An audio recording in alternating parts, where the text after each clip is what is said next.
Okay, hopefully second time is a charm today. I was talking to what I thought was everyone and the internet did not work, so I guess I was talking to myself for about 10 minutes and then worked out I hadn't actually published.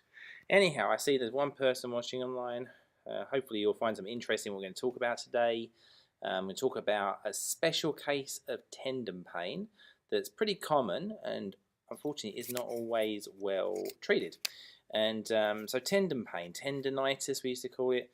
Really, we don't think of it as an inflammatory problem now. We think of it more as a problem of load capacity. Tendon gets overloaded, it maladapts, it thickens. That's why it looks inflamed. It's actually a thicker tendon with cells that are more disorganized. And when it maladapts, it can't deal with load so well. So typically, we want to do things to build its load capacity. So let's think of an Achilles tendon, okay? So when you do Achilles tendon rehab, very often people will be going up on their tippy toes and then they'll come down off the edge of the step and drop down lower. And when they come down lower below the horizontal, they start to get tendon compression. And basically, that's not such a good thing. There are other places that we see tendon compression occur. So the hip, the high hamstring is one example. When the hip comes up into flexion, like in the sitting position, we get tendon compression. In the outside of the hip, around the glute tendon, when someone crosses their legs, they get tendon compression. So when someone's really got a flared up tendon where it inserts on the bone, there may be benefit in reducing compression for a period of time. And just to help put it in perspective, I want to show you kind of the anatomy a little bit of the hamstring tendon. So I'm going to click over to this screen here, and let's see, here we go. So here we've got a hamstring. I'm going to move it up the page a little bit. So we've got the bicep femoris, we've got the semitendinosus, and if we turn it around a little further, we've got the adductor magnus, which yes is an adductor, which means it brings the leg across to the midline, but it actually has the action doing some hip extension. So hamstring tendon is going to extend the hip. That adductor magnus is going to extend the hip. And you can see how here's the sit bone, the ischium, and we can see how these hamstring tendons and the adductor tendon attach on that sit bone. So there's the sit bone kind of in blue, and we can see how those structures attach there.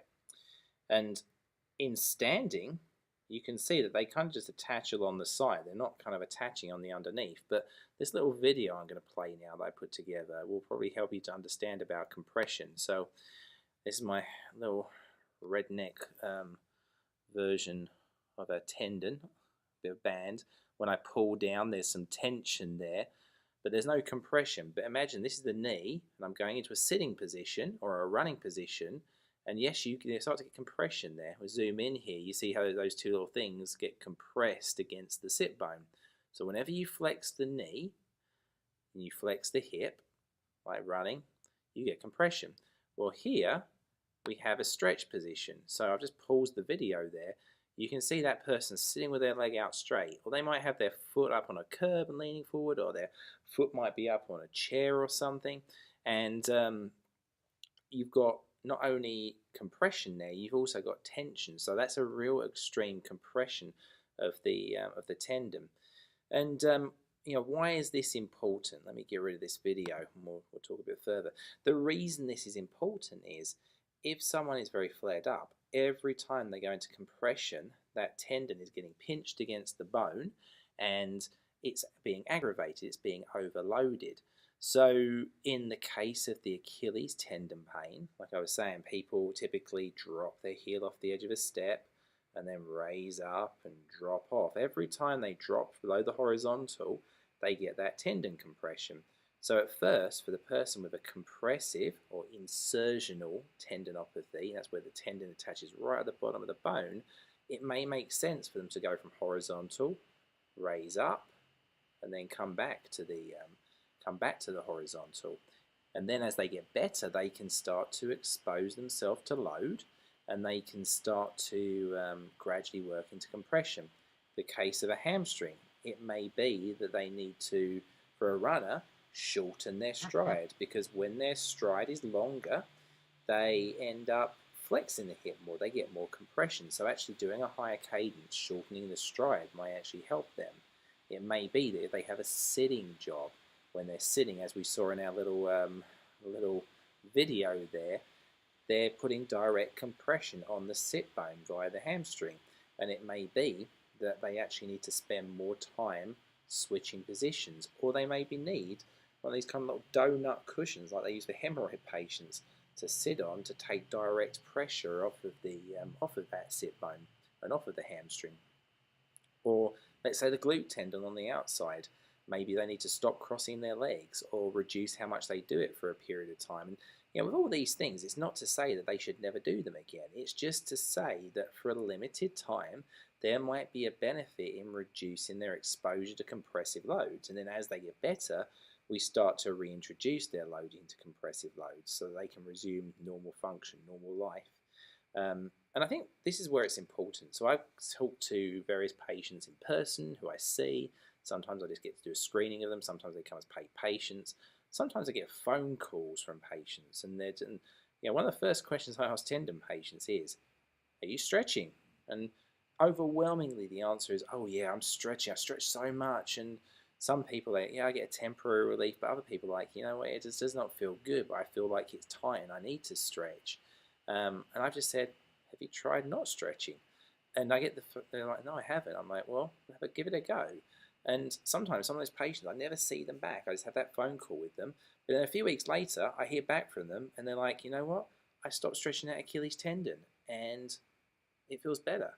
And it's like, well, it probably turns out that it was compressive, and you were putting into every stretch you did was into compression. So they got relief from something as simple as that. Now, I'm not saying that that's necessarily the solution in that it may be part of the solution.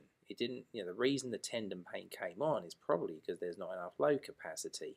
So I think that strengthening is very, very important. They need to strengthen and build their load capacity. They probably need to improve their mechanics. Perhaps they're a runner and they need to do something with their gait, or perhaps they're a weightlifter and their form is not particularly good in certain aspects. Maybe they need to make changes there. So building load capacity, making changes to technique. There may be other elements of education as well in terms of, we've talked before about the acute chronic workload ratio. We've talked about session RPE, different measures of workload. Maybe they need to do things to better monitor their workload and to be able to make sure that they're not loading too much. So yes, it's lucky that these people have called up and they've been told not, had the suggestion of, have you tried stopping stretching and they've felt better, but there may be other things that they should consider to really not only get over the problem, but to make sure it doesn't come back or that something else doesn't develop. So compressive tendinopathies, very important to consider. They should be probably treated a little bit differently at first, depending how severe and irritable they are, but very, very treatable. That said, if they've been treated the wrong way for too long, they can also be very, very stubborn. So if you're unsure, feel free to drop me a message. I'm going to stay on here for a couple of minutes before my next patient gets here.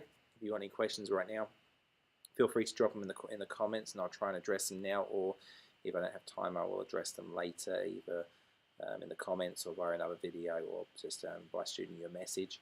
You can always email me, andrew.walker@physioworkshsv.com. You can give me a phone call, 256-529-7395. I'm happy to answer questions and hopefully help you move in a good direction.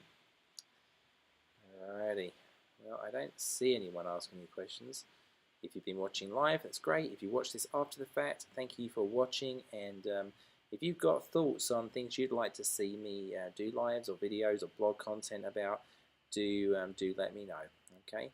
I hope you have a good day, and it's a Friday today, so for us it's a weekend's coming, and I hope you have a good weekend. Take care.